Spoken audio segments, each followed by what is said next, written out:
beklemekte olduğum Quest Tsukuba Tektor Pro modeli nihayetinde elime ulaştı arkadaşlar. Öncelikle bu modeli almayı çok istiyordum ve bu videoyu çekmemdeki asıl neden de arkadaşlar Quest'in Tsukuba Pro Tektor modelini alma maceramla birlikte bu videoyu çekme kararı aldım arkadaşlar. Çünkü Tsukuba Pro'nun modelleri arkadaşlar, Quest firması gerçekten su altında çok başarılı modeller üretiyor. Tsukuba modellerini incelerken ve almaya çalışırken Quest'in adının kullanıldığını fakat cihazın Quest'in ürettiği cihaz olmadığını görmem üzerine Türkiye distribütörüne ulaşmayı daha uygun gördüm ve onlara ulaşarak orijinal bir Quest sualtı dedektör almak istediğimi firmaya ilettim. Ana distribütörü olan Dedektör Burada firmasına ulaştım ve çok sağ olsunlar bana çok kısa süre içinde bu dedektörü ulaştırdılar. Arkadaşlar konuşmalarımın arasında bazen araziye döneceğiz, bazen buraya gelip yine özelliklerimizden bahsedeceğiz. Onun için aralıksız ve kaçırmadan izleyin. Eğer orijinal ürüne ulaşmak istiyorsanız hemen videonun açıklama linkinde de Quest firmasının Türkiye distribütörü olan Dedektör Burada firmasının hem telefon numarasını hem de mail adresini hemen açıklamaya ekleyeceğim. Bu arada arkadaşlar videoyu çok uzatmadan kısa bir şekilde bu ürünün ne kadar pratik olduğundan bahsetmek istiyorum. Bunu bahsederken arkadaşlar normalde biliyorsunuz kutu açılışıyla başlar bazı ürün tanıtımları. Bizimkisi arkadaşlar ürün tanıtımı değil. O yüzden kutu açılımıyla başlamadı. Biz kutuyu geçen hafta açtık. Ve ben inandığım bir ürünü öncelikle kendim alırım. Aldıktan sonra arazide, denizde, nehirde kullanırım. Gerçekten o ürünün iyi ve kaliteli olduğuna ve benim isteklerime cevap verdiğinden emin olduktan sonra da sizlere konuya hakim bir şekilde ürünü anlatmaya çalışıyorum.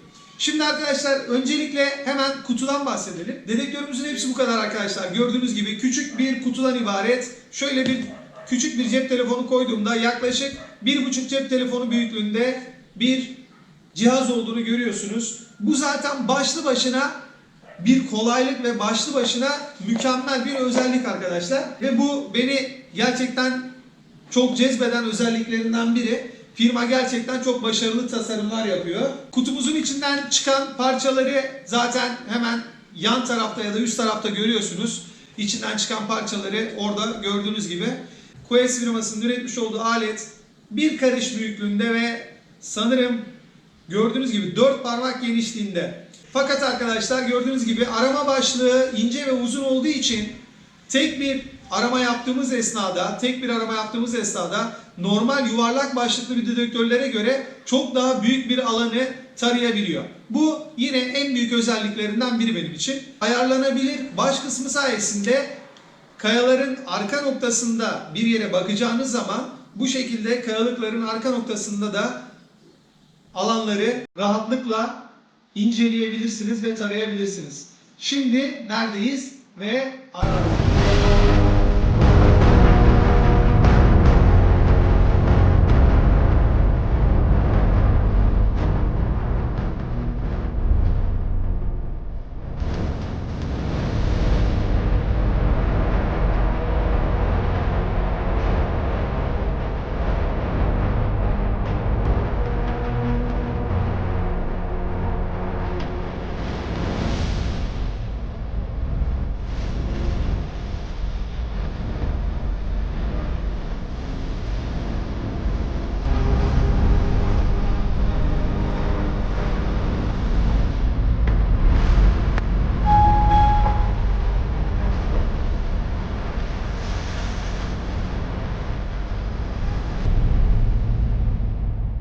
Arkadaşlar ürünü açma ve kapama tuşunu görüyorsunuz. Üründe bir açma ve kapama tuşu, bir de ayar tuşu var.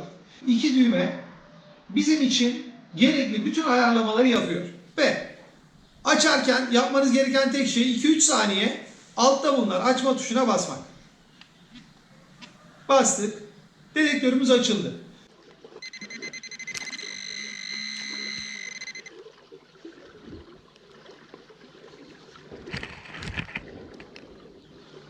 Yapmamız gereken ayarlar ne? Arkadaşlar, yapmamız gereken bir ayar yok. Açtığımız anda dedektörümüz bu şekilde çalışmaya başladı. Çalışmaya başladıktan sonra arkadaşlar bu bizim dalışta da kullanmış olduğum titreşim moduydu. Titreşim modunda ses vermiyor. Sessiz çalışmanız gereken bir yer atıyorum. Ses vermeyen modu ayarlayabiliyorsunuz. Bunu nasıl değiştiriyoruz? Yukarıdaki ayar düğmesine bir defa dokundum. Şimdi gördüğünüz gibi hem titreşim veriyor hem de titreşim vermesinin dışında bir de bize sinyal veriyor.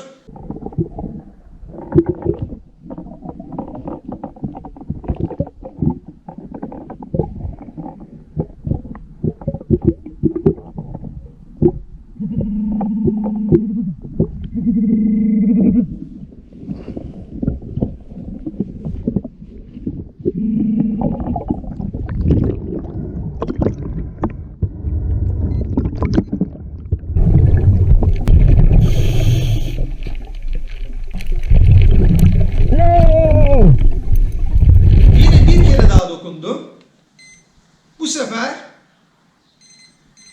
sadece sinyalle çalışıyor. Dördüncü defa bastığımda sadece titreşim ayarına ve ekranda görüyorsunuz, şöyle yaklaştırdığımda hem ekranda arkadaşlar bir ışık görüyorsunuz. Bu metalle ilgili bilgi veren ekran. Onun dışında arkadaşlar titreşimi de elime vermeye devam ediyor. Gördüğünüz gibi bunu hem karada hem suda yaklaşık 10 metreye kadar arkadaşlar bu modda kullanabiliyorsunuz. Ama daha derinlere ineceksiniz. Atıyorum 3-5 metre değil, daha derinlere ineceğiz. Belki 10-15-20 metrelere ineceğiz. İşte o zaman yapmanız gereken tek şey arkadaşlar, burada göstererek yapıyorum çünkü bu da çok basit. Fakat yanılarak ekran kapandı diye düğmeyi bırakanlar oluyor sanırım ve bu da sorun teşkil ediyor. Sadece 6'ya kadar sayarak gördüğünüz gibi açma kapama tuşuna basıp tutuyorum. 1, 2, 3, 4, 5, 6. Evet, gördüğünüz gibi sinyal verdi ve burada yazan yazıyı siz de okuyabiliyorsunuz umarım. Dive mode, yani dalış moduna geçti. Dalış moduna geçtikten sonra arkadaşlar artık 10 metre, 20 metre, 30 metre derinliklerde bile cihaz çok düzgün ve doğru bir şekilde sizler için çalışmaya devam edecek. Dalış modundan çıkmak içinse arkadaşlar ayar düğmesine 3 defa basıyoruz. 1, 2, 3. 3 defa bastığınızda arkadaşlar gördüğünüz gibi sonra tekrar yine normal arama moduna geri dönüyor. Arkadaşlar gördüğünüz gibi cihaz basit, kullanışlı. Bunu ikiye katladıktan sonra arkadaşlar dalış paletimin içine koydum cihazı. Yani o kadar küçük bir cihaz ki her yerde taşıyabiliyorsunuz. Ceketinizin cebine bile sığabilir. Şimdi bu aparata birlikte göz atalım. Bakın çok kaliteli bir metalden hemen cihazın arkasına çok basit bir şekilde monte edebileceğimiz bir parça aparat var. Bu aparatı kolay bir şekilde taktıktan sonra bu parçayla direkt bunun üzerine monte ediyoruz. Ve arkadaşlar dalış ekipmanımızın üstünde, dalış yeleğimizin üstündeki takılacak yerlere bu şekilde monte edebiliyoruz. Gerçekten çok güzel ve çok özenli üretilmiş ve çok kaliteli malzemeden üretilmiş bir aparat. Bu aparatın dışında arkadaşlar yine dalışta kullanabileceğiniz şu şekilde bir aparat daha içinden çıkıyor kutunun ve bu aparatı da gördüğünüz gibi basit bir şekilde içinden geçiriyoruz arkadaşlar ipi. Daha sonra şu şekilde tersten tekrar içinden geçiriyorsunuz ve bu şekilde monte etmiş oluyorsunuz. Gerçekten bu aparat da çok güzel. Bileğimize takıyoruz kullanırken arkadaşlar.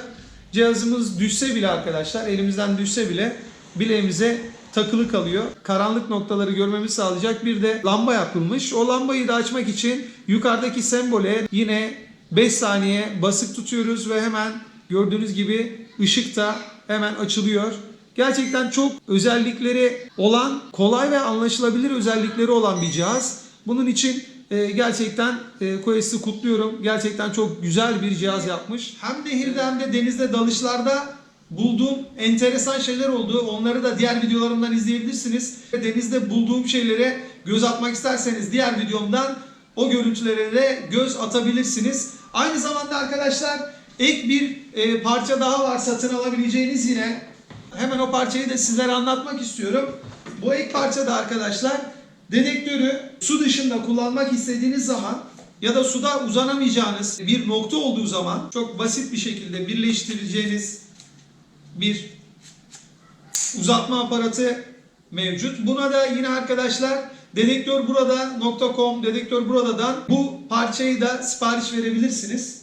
Bu parça da arkadaşlar gördüğünüz gibi arka tarafına direkt tek bir vidayla hızlı bir şekilde monte edilebiliyor.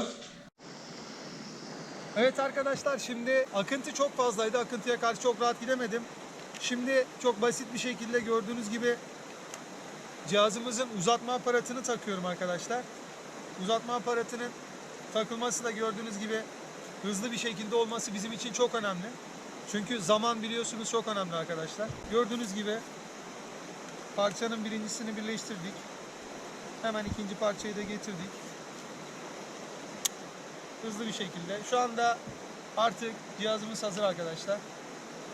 Şu şekilde montajını yapıyoruz. Montajını yaptıktan sonra arkadaşlar bunu artık suyun dışında da rahatlıkla kullanabilirsiniz artık dedektörünüzü. Bu dedektör fiyat olarak 3000 liraların altında olmasına rağmen hem su altında hem de karada bizlere olağanüstü hünerlerini sunuyor. Gerçekten su altındaki başarısı zaten muazzam. Diğer videolarımdan, yaptığım buluntulardan ve çektiğim su altı, nehir ve deniz videolarından zaten cihazın nasıl çalıştığını göreceksiniz ama emin olun küçücük bir altın küpe arkası. Küpe arkalarını biliyorsunuz arkadaşlar. Bir karıştan belki biraz daha fazla bir derinlikten aldım. Bir cihaz anlatılırken masa üstünde ya da herhangi bir yerde işte yok buradan çekiyor, yok bu kadardan alıyor diye anlatmam arkadaşlar. Ben cihazı götürürüm. Arazide, denizde, nehirde, nerede kullanmam gerekiyorsa orada kullanırım. Oradaki performansına bakarım. Benim için bağlayıcı olan nokta arazideki performansı. Evet. Şimdi arkadaşlar yine bu sapı tekrar çıkaralım. Gördüğünüz gibi sökmesi ve çıkarması da oldukça basit ve oldukça kolay. Hemen hızlı bir şekilde arkadaşlar gördüğünüz gibi hemen hızlı bir şekilde dedektörümüzü hızlı bir şekilde parçalarına ayırdık, katladık ve küçük bir yere nereye istiyorsak oraya koyduk. Arkadaşlar gerçekten çok güzel bir cihaz. Ben çok başarılı buldum. Çok yeterli bir cihaz. Yani su altındaki performansını dediğim gibi önce test ettim, gördüm ve küçük bronz parçaları bile bununla alabildim. Çok eğlenceliydi. Gerçekten elinizden bırakmayacağınız bir cihaz olacağından eminim. Ekstra olarak yine kutudan arkadaşlar buluntu kesesi çıkıyor. O da çok güzel gördüğünüz gibi. Şu şekilde yine bir buluntu kesesi de beraberinde sizlere geliyor arkadaşlar. Arkadaşlar ürün bütün pratikliğine ve gerçekten kullanışına rağmen yine de Dedektörburada firmasının çok güzel bir şekilde kısa bir kullanım talimatı, kullanım kılavuzu da sizlere hazırlamış. Bir önemli özellik de arkadaşlar şarj biliyorsunuz. Bütün cihazların şarjları ayrı çıkar, işte kabloları ayrı taşınır, aküleri farklıdır. Birçok sorun yaşarsınız. Kabloyu evde unutursanız o kablo olmadan asla çalışmaz.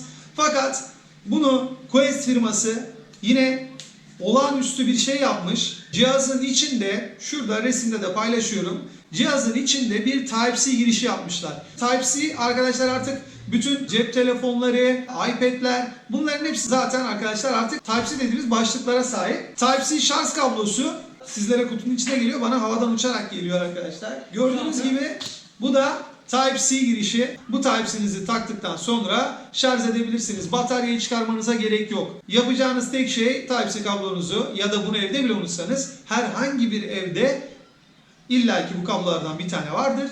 Type-C kablosunu takıyorsunuz ve şarja takıyorsunuz. Cihazdaki bir güzel özellik daha bunun bir koruma plastik kapağı. Cihazınızı çok daha uzun ömürlü kullanabilmeniz için bu plastik kapak da yine cihazın kendi üstünde geliyor ve arkadaşlar bunun dışında bir şey daha size söyleyeceğim. Bu da dedektör kullanıcılarını firmanın ne kadar iyi tanıdığını anlatıyor. Çünkü biliyorsunuz ki şu birleşim yeri parçaları ve vidaları genelde çok fazla kullanıldığında, çok fazla takılıp açıldığından dolayı çabuk yıpranır ve kırılma ya da eskime söz konusu olur. Ve bu kırılan parçalar, vidalar, kapaklar biliyorsunuz ki çok saçma rakamlara satılırlar. Ama yine Quest firması yapacağını yapmış ve arkadaşlar en çok eskiyebileceğini, en çok yıpranabileceğini düşündüğü kapak parçaları, sıkıştırma tapalarını ve sıkıştırma vidalarını ekstra arkadaşlar sizlere yine kutunun içinde yedeğini bile göndermiş arkadaşlar. Yani gerçekten ben bu firmayı önceden çok araştırmıştım. Çıkmasını da dediğim gibi bir yıl boyunca ben yeni modeli bekliyordum. Ve sonunda bu model çıktı ve çıkar çıkmaz da elime ulaştı. Arkadaşlar sorunsuz ve pratik bir cihaza, kolay kullanımlı bir cihaza ihtiyacınız varsa Quest'in son çıkarmış olduğu Scuba Protector modelini hem karada hem de suyun içinde, denizde ve nehirlerde kullanabileceğiniz mükemmel ve kullanışlı bir cihaz.